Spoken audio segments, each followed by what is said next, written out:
বিশ্বনবী সাফা পাহাড়ের চূড়ায় উঠে গেলেন, ডাকতে আরম্ভ করলেন, ও আমার বংশের লোকেরা, ও আমার সম্প্রদায়ের লোকেরা, আমি যদি বলি পাহাড়ের পেছনে একদল ঘোড়সাওয়ার তোমাদেরকে আক্রমণ করার জন্য রেডি হয়ে আছে, ও আমার মক্কাবাসী, আমার কথা তোমরা বিশ্বাস করবা নাকি? সবাই এক বাক্যে বলে দিল, বিশ্বাস করব। সুবহানাল্লাহ।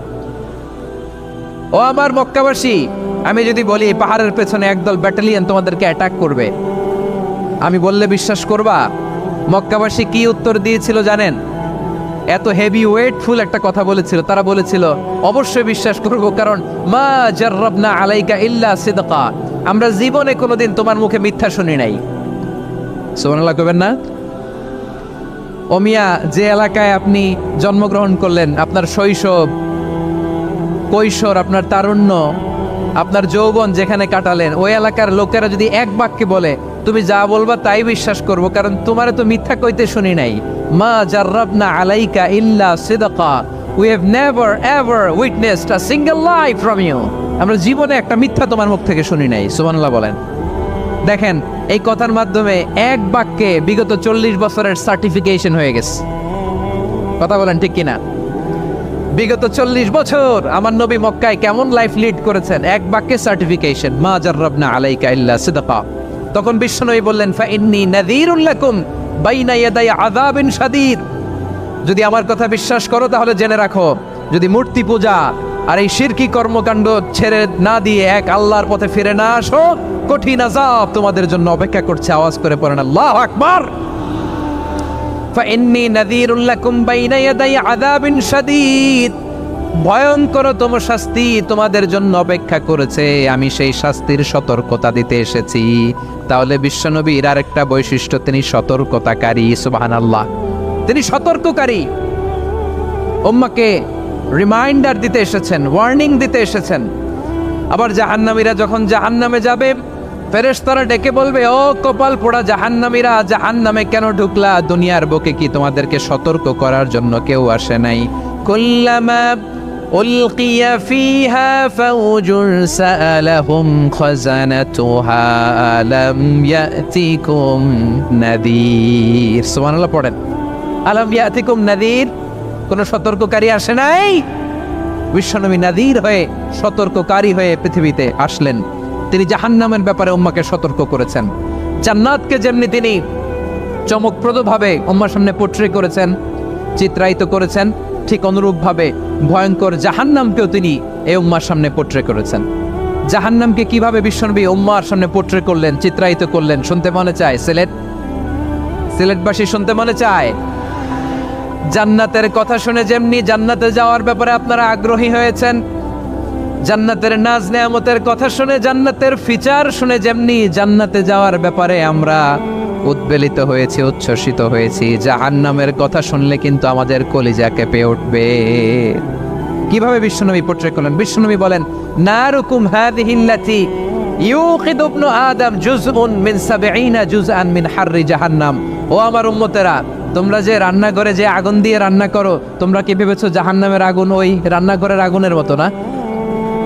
আপনারা কিচেনে যে রান্না করেন, রান্নাঘরের আগুন আর জাহান্নামের আগুন তো একই না? সিলেটের ভাইরা বুঝে থাকলে উত্তর দেন। কিচেনের রান্নাঘরের আগুন আর জাহান্নামের আগুন এক না? একরকম?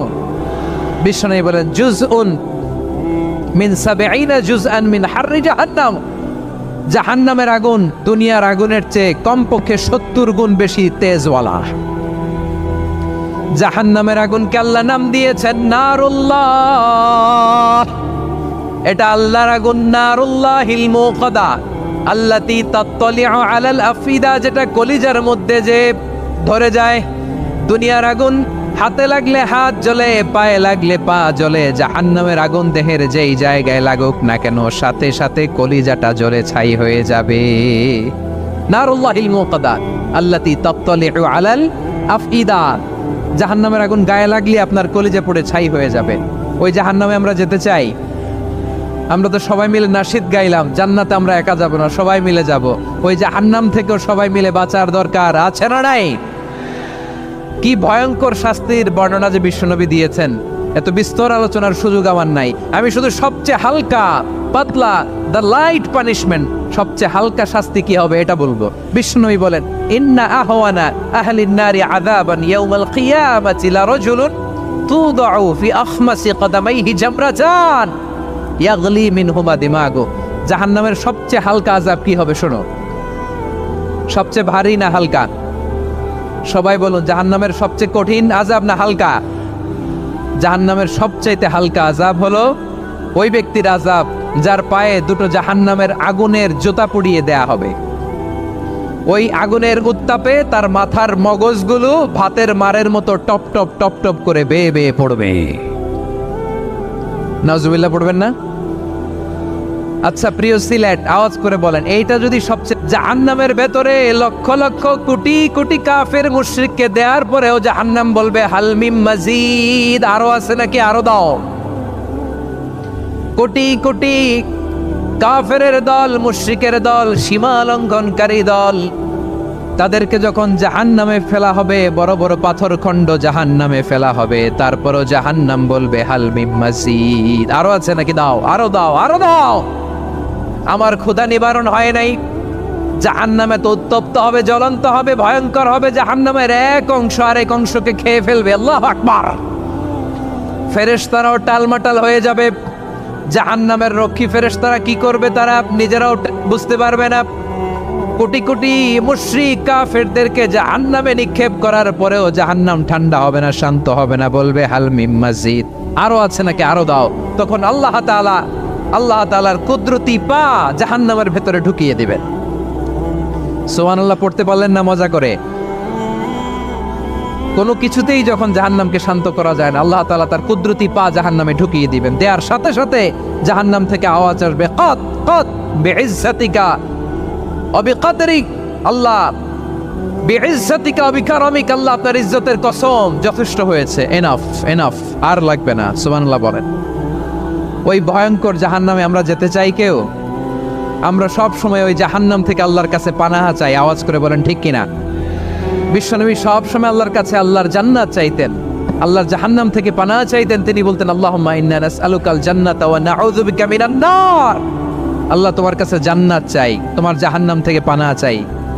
আবার আমরা যখন দোয়া পড়ি, আমরা পড়ি রব্বানা আতিনা ফিদ দুনিয়া হাসানাতাও ওয়া ফিল আখিরাতি হাসানাতাও ওয়া কিনা আযাবান নার। আল্লাহ দুনিয়ার কল্যাণ দাও, আখিরাতের কল্যাণ দাও, জাহান্নামের আগুন থেকে বাঁচিয়ে দাও, পড়ে আমিন। ওয়া কিনা আযাবান নার মানে কি? আল্লাহ তুমি আমাদেরকে বাঁচাও আগুনের শাস্তি থেকে। এটা বিশ্বনবীর সবচাইতে প্রিয় দোয়া ছিল। নবী যখন তাওয়াফ করতেন, প্রতিটা তাওয়াফে তিনি এই দোয়াটা পড়তেন। রুকনে ইয়ামানি থেকে হাজরে আসওয়াদে যখন তিনি যেতেন, এই দোয়াটা পড়তেন, রব্বানা আতিনা ফিদ দুনিয়া হাসানা ওয়া ফিল আখিরাতি হাসানা ওয়া কিনা আযাবান নার। আল্লাহ দুনিয়ার কল্যাণ দাও, আখিরাতের কল্যাণ দাও। আল্লাহ জাহান্নামের আগুনের শাস্তি থেকে তুমি আমাদেরকে বাঁচাও। আওয়াজ করে সবাই পড়ুন আমিন। তাহলে বিশ্বনবী ওই জাহান্নামের ব্যাপারে আমাদেরকে সতর্ক করেছেন। এজন্য আল্লাহ তাআলা বিশ্বনবীর নাম দিয়েছেন নাযীর, সতর্ককারী, ওয়ার্নার। আল্লাহ বলেছেন, নবী আপনারে আমি শাহিদ মানে সাক্ষ্যদাতা বানালাম, মুবাশশিরান আপনারে আমি সুসংবাদদাতা বানালাম, নাযীরা আপনারে আমি সতর্ককারী বানালাম। 4 নম্বরে ওয়া দাঈয়ান ইলাল্লাহি বিইذনিহি, আপনারে আমি দাঈ ইলাল্লাহ বানালাম। সুবহানাল্লাহ পড়েন। আপনাদের মনোযোগ আছে না গেছে? মাশাআল্লাহ মনোযোগ আছে তো? আমি তো ভাবছি বোরিং হয়ে গেছে। স্লোগান দিতে মন চাচ্ছে। ওকে, স্লোগান ইজ অন।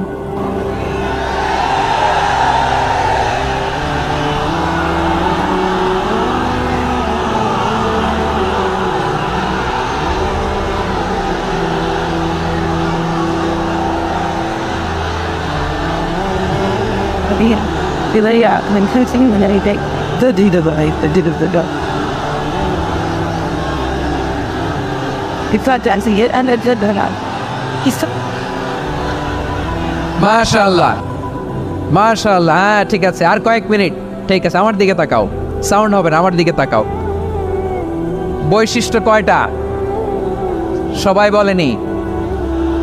5 আঙ্গুলের এরকম উঁচু করে আওয়াজ করে আমাকে দেখিয়ে বলো তো বৈশিষ্ট্য কয়টা? বলে ফেলেছি কয়টা? রইল কয়টা? 4 নম্বরে দাঈয়ান ইলাল্লাহ, সবচেয়ে গুরুত্বপূর্ণ পয়েন্ট। আমার দিকে তাকাও, আমার সাথে কানেক্ট করো। অনেক কিছু বলার আছে, আমার দিকে তাকাও। দাঈয়ান ইলাল্লাহ, বিশ্বনবীকে আল্লাহ তাআলা দায়ী করে পাঠিয়েছেন। বিশ্বনবী কি মানব মণ্ডলীকে নিজের দিকে ডাকে? দুনিয়ার দিকে ডাকে? কার দিকে ডাকে? দাঈয়ান ইলাল্লাহ বিইذনি, আল্লাহর আদেশে আমি আপনাকে দায়ী করে পাঠিয়েছি। বিশ্বনবী মানব মণ্ডলীকে আল্লাহ তাআলার দিকে ডাকতেন। আল্লাহ তাআলা বলেন, ওয়ামান আহসানু কাওলাম মিম্মান দাআ ইলাল্লাহি ওয়া আমিলা সালিহাও ওয়া ক্বালা ইন্নানি মিনাল মুসলিমিন। তার চাইতে ভালো কথা, শ্রেষ্ঠ কথা, কল্যাণকর কথা আর কার হতে পারে যে মানুষকে আল্লাহর দিকে ডাকে, সৎ কর্ম করে আর বলে আমি হলাম মুসলমান। সুবহানাল্লাহ বলেন। এবং এই যে দাওয়াতি কাজ বিশ্বনবী করবেন, এটার একটা মেথডোলজি আছে। বিশ্বনবী কিভাবে দাওয়াতি কাজ করবেন উম্মার মাঝে, এটাও আল্লাহ তাআলা দাওয়া মেথডোলজি তিনি শিখিয়ে দিলেন। তিনি বললেন, উদউ ইলা সাবিলি রাব্বিকা বিল হিকমাতি ওয়াল মাউইযাতিল হাসানাতি ওয়াজাদিলহুম বিল্লাতী হিয়া আহসান। নবী, হে আপনি মানুষকে আপনার রবের দিকে ডাকুন, প্রজ্ঞার সাথে, বিচক্ষণতার সাথে, সুন্দর কথামালা দিয়ে, উপদেশ দিয়ে। আর যদি আল্লাহর দ্বীন প্রচার করতে যে কারো সাথে তর্ক করতে হয়, সর্বোত্তম পন্থায় সেই তর্ক করেন। পড়েন সুবহানাল্লাহ। প্রিয় ভাইরা, উদউ ইলা সাবিলি রাব্বিকা বিল হিকমা, আমরা হিকমতের সাথে দাওয়াতি কাজ করতে চাই। হিকমা মানে কি? হিকমা মানে হচ্ছে knowledge plus common sense equals to হিকমা। আল্লাহর দেয়া কোরআন সুন্নাহ এবং আপনার কমন সেন্স দুইটাকে একসাথে মিক্স করলে এটা প্রজ্ঞা হিসেবে রিফ্লেক্ট করে। শুধু কোরআনের আয়াত মুখস্থ করলেই হবে না, হাদিস মুখস্থ করলেই হবে না, এটা কিভাবে উপস্থাপন করতে হবে সেটাও জানার দরকার আছে না নাই? কি বলতে হয়, কতটুকু বলতে হয় সেটাও জানার দরকার আছে না নাই? সেটার নাম হচ্ছে হিকমা, প্রজ্ঞা। এই প্রজ্ঞার সাথে, বিচক্ষণতার সাথে আমাদেরকে দাওয়াতি কাজ করতে হবে। বিষ্ণু ইসলামের দাওয়াতি কাজের পন্থা, দাওয়াত দিতে হবে গ্রাজুয়ালি। তাকিয়েছেন আমার দিকে, তাকিয়েছেন সবাই? মাশাআল্লাহ, ভেরি নাইস অডিয়েন্স, মাশাআল্লাহ। গ্রাজুয়ালি দাওয়াত দিতে হবে, একবারে সব না। সে যখন ইসলামে আসে একবারে আপনি সব চাপিয়ে দেবেন না। নতুন কেউ দিনে ফিরেছে, ইসলাম মানতে চায়, আপনি যদি বলেন তোর 5 ওয়াক্ত নামাজ পড়তে হবে, রোজা রাখতে হবে, তাহাজ্জুদ পড়তে হবে, তোর দাড়ি নাই কেন, তুই তো জাহান্নামে যাবি, এরকম অনেকে বলে কি বলে না? বলা যাবে না, এগুলো বলবেন না। দাওয়াত দিতে হবে গ্রাজুয়ালি, ধীরে ধীরে মানুষকে বোঝাতে হবে।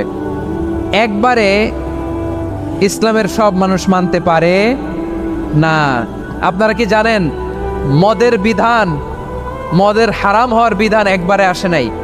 প্রথমে বলা হয়েছে মদে কিছু উপকারও আছে, ক্ষতিও আছে, তবে উপকারের চেয়ে ক্ষতি বেশি। সাহাবারা সাবধান হয়ে গেল। এরপর বিধান নাজিল হলো, তোমরা নামাজে যাওয়ার আগে মদ খেও না। 5 বেলা সাহাবারা আর মদের কাছেও যেতেন না, আরো সাবধান হয়ে গেল। সব শেষে ইন্নামাল খামরু ওয়াল মাইসিরু ওয়াল আনসাবু ওয়াল আজলামু রিজসুম মিন আমালিশ শাইতান ফাজতানিবু। মদ, জুয়া এগুলো শয়তানের কাজ, এগুলো থেকে বিরত থাকো। সবাই মদ খাওয়া থেকে একেবারে বিরত রইল। মদের মটকা হাড়ি ভেঙে সবাই মদিনার রাস্তায় ঢেলে দিল। মদের পানিতে পুরো মদিনার অলি গলি সয়লাভ হয়ে গেল। বলেন সুবহানাল্লাহ। তাহলে মদ কি একবারে হারাম হয়েছে? প্রিয় সিলেট, আওয়াজ করে বলেন, মদের বিধান, হারাম হওয়ার বিধান এটা কি একবারে হয়েছে? কেউ যদি ইসলাম মানতে চায় একবারে তাকে সবকিছু চাপিয়ে দেয়া যাবে না। আমাদের কাছে অনেকে আসে, আয়সা বলে, হুজুর আমার মেয়েটা পর্দা করে না, হুজুর পর্দা করে না, ওর জন্য দোয়া করেন। তা আমি বলি বয়স কত? বলে 22। তো 22 বছর বয়সে আগে কি করছেন? আগে পর্দা করাইছেন? না, করাই নাই। তো এখন তো আর হবে না। এখন তাকে আস্তে আস্তে বুঝান যে মা শালীন পোশাক পরো, একটু শালীন, যেমন আছো তেমনই থাকো, শালীন পোশাক। শালীনে অভ্যস্ত হলে বোঝান মারে একটু মাথায় কাপড় দাও, একটু হেজাব করো। ওইটাতে অভ্যস্ত হয়ে গেলে এরপরে তাকে নেকাবের দিকে আপনি আহ্বান করেন। ওইটাতে অভ্যস্ত হয়ে গেলে হাত মোজা পা মোজা যদি করতে চায়, এইভাবে গ্রাজুয়ালি আগাতে হবে। প্রিয় ভাইয়েরা, আমি বলেছিলাম যে একদল খেয়ে গিয়েছে, আরেক দল খাওয়ার জন্য রেডি হয়ে আছে। তো কোনো দল এটা নিয়ে কোনো কথা বলল না, আপনারা এটাকে নিজের গায়ে যে মাখালেন, এটা ঠিক হয়নি। আর এই জাতীয় বার্তা যখন আমরা দেই, তখন যদি আপনি বলেন যে পারলে রাজনীতিতে আসেন, পারলে দল করে দেখান, এটা হইল? তো যশোরের প্রোগ্রামের এক ভিডিওর পেছনে আমাদের কিছু দিনী ভাইরা 6 বছর আগের এক অডিও ব্যাকগ্রাউন্ডে জুড়ে দিয়ে বিভ্রান্তি ছড়ানোর জন্য সোশ্যাল মিডিয়াতে ছড়িয়ে দিয়েছে। তো তাদের প্রতিও আমাদের কোনো রাগ নাই, ক্ষোভ নাই, তারা হয়তো দিনই তাকাদা থেকেই করেছে। প্রিয় ভাইরা, সূরাতুল আহজাবের 45 এবং 46 নম্বর আয়াত আমি তেলাওয়াত করেছি, যেখানে আল্লাহ তাআলা বিশ্বনবীর 5টি বৈশিষ্ট্যের কথা বলেছেন। কয়টি? সবাই বলুন আওয়াজ করে, কয়টি? 5টি বৈশিষ্ট্যের কথা আল্লাহ তাআলা এই আয়াত দুটিতে উল্লেখ করেছেন। বিশ্বনবী সাল্লাল্লাহু আলাইহি ইসলামের জীবনী, ওনার বায়োগ্রাফি নিয়ে কথা বলাটা দুষ্কর, কারণ এটার কোনো শেষ নাই, কুল নাই, কিনারা নাই, বিয়ন্ডলেস, বাউন্ডলেস, বটমলেস। সুবহানাল্লাহ বলেন। কারণ তিনি তো এমন নবী যিনি হ্যাঁ বললে এটা শরীয়তে হালাল হয়ে যায়। নবীর মুখ দিয়ে যদি বেরোয় হ্যাঁ, নাম, ইয়েস, তাহলে এটা হালাল। ঠিক কিনা বলেন? এ নবীর মুখ দিয়ে যদি না বের হয় যে না, নো, তাহলে এটা শরীয়তে হারাম হয়ে যায়। কেমন নবী আমরা পেয়েছি, যিনি হ্যাঁ বললে হালাল, না বললে হারাম, যিনি সাব্বাবা, এই আঙ্গুলি উপরের দিকে উঁচু করলে চাঁদ ভেঙে 2 টুকরা হয়ে যায়, যে নবী জমিন থেকে পা উঁচু করলে আল্লাহর আরশে মেরাজে চলে যায়। এমন নবীর উম্মত আমরা হয়েছি। যে নবীকে বাদ দিলে কোরআন বোঝা যায় না, কারণ এ নবীর উপরই কোরআন নাজিল করেছে কে? এ নবীকে বাদ দিলে হাদিস বোঝা যায় না, কারণ হাদিস তো এ নবীর মুখনিসৃত পবিত্র বাণী। সুবহানাল্লাহ পড়েন। এ নবীকে বাদ দিলে জান্নাত চেনা যায় না, কারণ জান্নাত তিনি চাক্ষুষ দেখে এসে আমাদেরকে মেরাজ শেষে বর্ণনা করে শুনিয়েছেন। এ নবীকে বাদ দিলে জাহান্নাম চেনা যায় না, এ নবীকে বাদ দিলে আমার রবকে চেনা যায় না। ঠিক কিনা বলেন? তো বিশ্বনবীর 5টি বৈশিষ্ট্যের কথা আল্লাহ তাআলা এই সূরাতে উল্লেখ করেছেন। আল্লাহ রাসূল সাল্লাল্লাহু আলাইহি ওয়াসাল্লাম যখন মক্কাতে দাওয়াত দিচ্ছিলেন, মক্কার কুরাইশরা নানাভাবে বিশ্বনবী সাল্লাল্লাহু আলাইহি ওয়াসাল্লামকে কষ্ট দিচ্ছিল, নানাভাবে ট্যাগিং করছিল, মিথ্যা অপবাদ দিচ্ছিল। কখনো কখনো তারা বিশ্বনবীকে বলছিল মিথ্যাবাদী, কাযযাব। কখনো বলছিল যে তুমি হচ্ছে জাদুকর, সাহির। কখনো বলেছে শায়ের, মুহাম্মদ তুমি কবি। কখনো বলেছে কাহেন, মুহাম্মদ তুমি গণক। এবং কখনো বলেছে মুহাম্মদ তুমি হচ্ছে মাজনুন, মানে পাগল। আওয়াজ করে সবাই পড়ুন, নাউযু বিল্লাহি মিন যালিক। তাহলে বিশ্বনবীকে মৌলিকভাবে এই 5টি অপবাদ দিয়েছে। আমার কলিজা টুকরা সিলেটের ভাইরা, বিশ্বনবীর ব্যাপারে মিথ্যা অপবাদ মৌলিকভাবে দিয়েছে কয়টি? 5টি। বলেছে তুমি মিথ্যাবাদী, বলেছে তুমি গণক, তুমি কবি, তুমি পাগল, তুমি জাদুকর।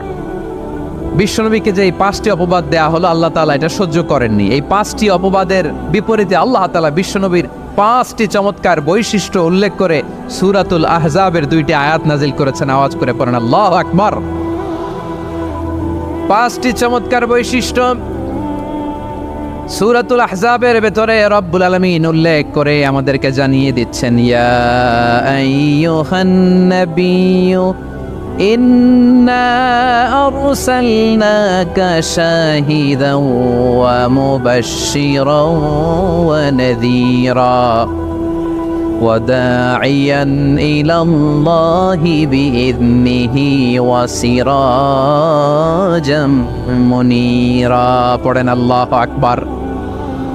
রব্বুল আলামিন ডেকে বলেন, ও নবী, নিশ্চয় আমি আপনাকে সাক্ষ্যদাতা রূপে প্রেরণ করেছি, সুসংবাদদাতা রূপে প্রেরণ করেছি, সতর্ককারী রূপে প্রেরণ করেছি, আল্লাহর দিকে আহ্বানকারী রূপে প্রেরণ করেছি। আর আলো দানকারী চেরাগ রূপে প্রদীপ রূপে প্রেরণ করেছি। পড়েন সুবহানাল্লাহ। পাঁচটা বৈশিষ্ট্য। এক নম্বরে আল্লাহ তাআলা বললেন, হে নবী, নিশ্চয় আমি আপনাকে সাক্ষ্যদাতা হিসেবে প্রেরণ করেছি। সাক্ষ্যদাতা, বিষ্ণু ইসা ইসলাম সাক্ষ্য দিবেন, এজন্য শাহিদ। শাহিদ মানে সাক্ষ্যদাতা। আওয়াজ করে বলুন, শাহিদ মানে কি? তিনি সাক্ষ্য দিবেন। মুবাশশির, দুই নম্বর বৈশিষ্ট্য হচ্ছে তিনি মুবাশশির। মুবাশশিরুম বিরহমাতিল্লাহি ওয়া বিল জান্নাহ, তিনি আল্লাহর রহমতের সুসংবাদ দেন, তিনি আল্লাহর জান্নাতের সুসংবাদ দেন। সুবহানাল্লাহ পড়েন। তিন নম্বর বৈশিষ্ট্য হচ্ছে নাযীর, তিনি সতর্ককারী। ওয়ার্নার, তিনি সাবধান করতে এসেছেন, রিমাইন্ডার দিতে এসেছেন যে আল্লাহর পথে যদি না চলো, শিরকি কাজ যদি না থামাও, তাহলে এমন আযাব আসবে আল্লাহর পাকড়াও থেকে তুমি বাঁচতে পারবে না। তিনি নাযীর। বিষ্ণু ইসা ইসলামের চার নম্বর বৈশিষ্ট্য হচ্ছে দাঈয়ান ইলাল্লাহ, তিনি আল্লাহর দিকে আহ্বানকারী। এই যে আমরা আমাদেরকে পরিচয় দেই যে আমরা দাঈ, বলি না? বলি যে উনি হচ্ছেন একজন দাঈ ইলাল্লাহ। বহু বচনে আমরা বলি আদ-দুআত ইলাল্লাহ। এটা কোরআনের এই আয়াত থেকে এসেছে। সুবহানাল্লাহ পড়েন। ওয়া দাঈয়ান ইলাল্লাহি বিইذনিহি, আল্লাহর আদেশে বিষ্ণু ইসা ইসলাম আল্লাহর দিকে মানুষকে ডাকেন। এবং বিষ্ণু ইসা ইসলামের 5 নম্বর বৈশিষ্ট্য হচ্ছে সিরাজাম মুনীরা, আলোদানকারী প্রদীপ, আলোকদীপ্ত প্রদীপ, যে আলো দিয়ে তিনি গোটা বিশ্বকে আলোকিত করেছেন। আওয়াজ করে পড়েন আল্লাহু আকবার। তাহলে মোট 5টি বৈশিষ্ট্য নিয়ে আমরা কথা বলবো বিশ্বনবীর। আওয়াজ করে বলুন কয়টি? এক নম্বরে হচ্ছে শাহিদ, বিশ্বনবী সাক্ষী দিবেন। কি দিবেন? He will be witness for all prophets and for us, তিনি নবীদের উপরও সাক্ষী দিবেন।